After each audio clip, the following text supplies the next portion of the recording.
What's up, guys? Oh, got another video today. This one's a more budget-orientated one. I know that my HP videos got a decent amount, the little HP 8200 Elite or whatever I had. People seem to really like that. So this is kind of its more evolved form. I took many parts from that and put it in this case. But, let's see.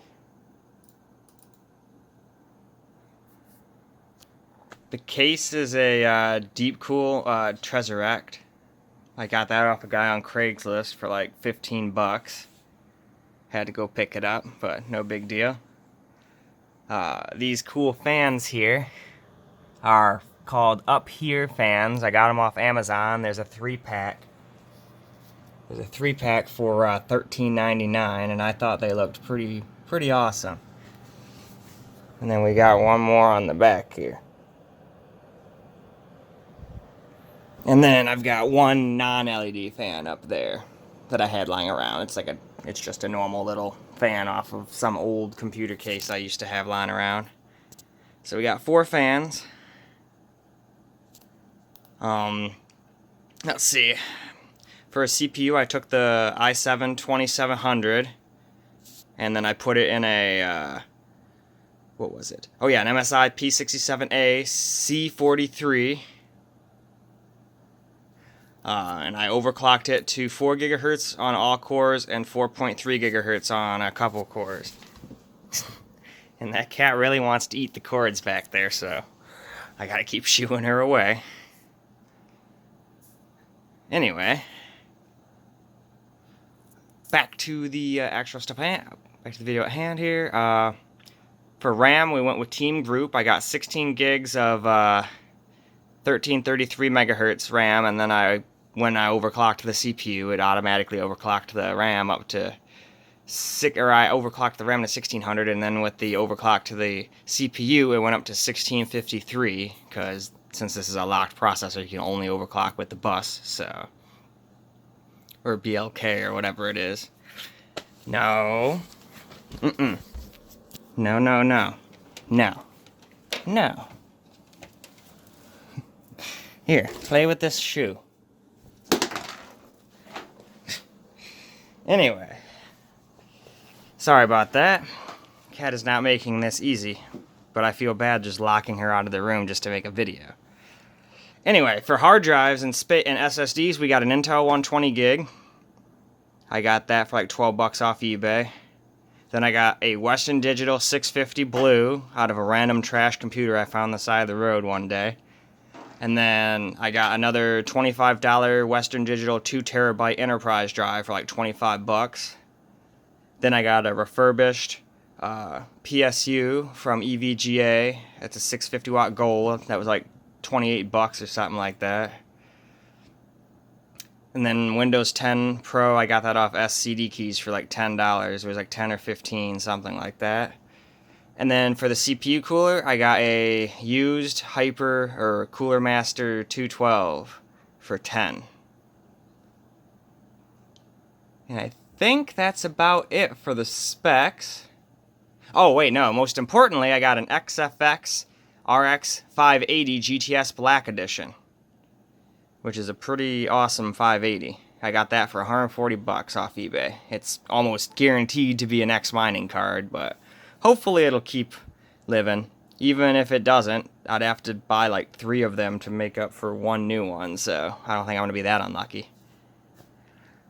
But anyway, let's open it up and take a look inside. Alright, had to do a quick cleaning. It was actually quite dusty in there. Seeing as there's really not that much filters besides this. There was a filter up here, but it inhibited airflow so much I just took it off, so a bunch of stuff does fall in there, just from it sitting around even. And then since the cat sleeps really close to it, the air intake on this just sucks in cat hair like there's no tomorrow. So anyway, I figured it'd be fun to just do a little boot test. Just see how fast it boots up.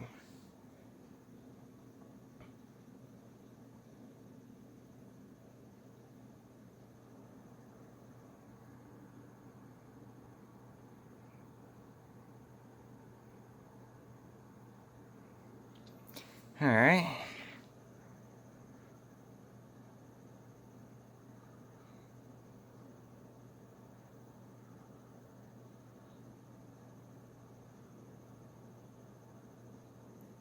Alright, not too long at all. But now we can take a closer look inside it here. We've got our little Intel SSD up here. Then we got the 650 gig one right here. And they're all pretty close to the fan. Well, besides the SSD, but those just don't get high.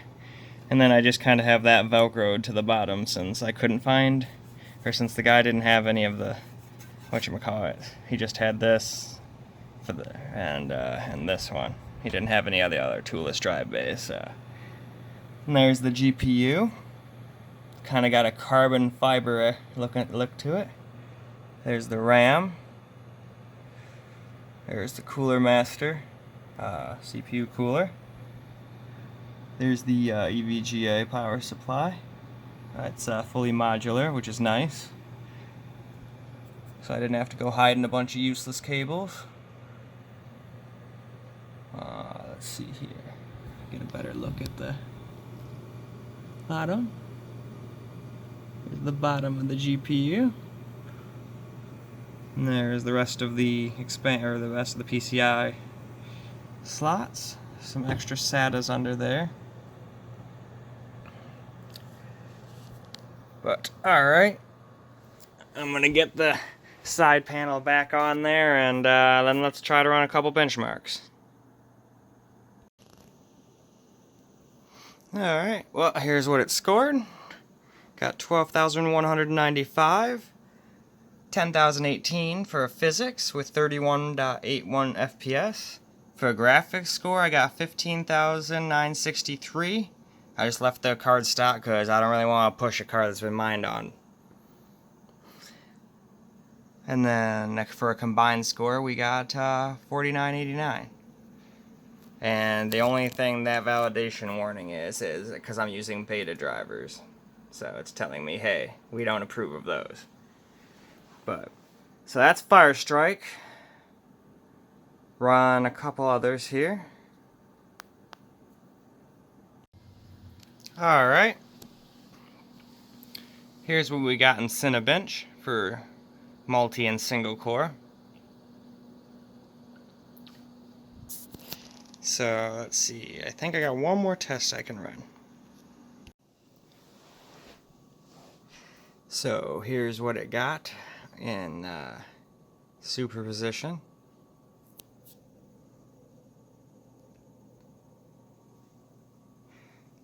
And alright, now let's just close that and just take a look at the temps real quick of what everything got up to.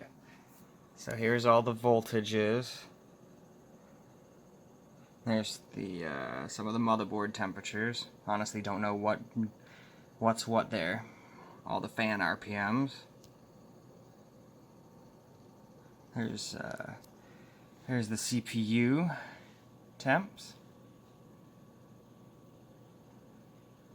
And this has been running through all the benchmarks and all of that, so there's how many watts stuff took up. There's the clocks it reached.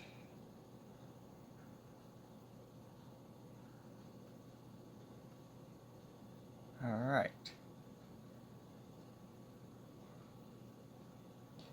And there's the GPU temps and all that stuff. And how much watts it took. So, all in all, I'm pretty happy with this. It's like $353 total. But, in a little while I'll make a video of actually it playing some games. It can pretty much play anything with at 1080p at pretty much high settings and get 60 FPS. Heck, I can even do Ultra on some games. Like Forza Horizon. I have that game pretty much maxed out and it plays that 60 FPS, almost never drops below 60. But in games like PUBG and whatnot, you might have to lower some settings if you want a constant 60. Same thing with like Blackout or Black Ops. For Blackout. But anyway, till the next video, peace out, guys.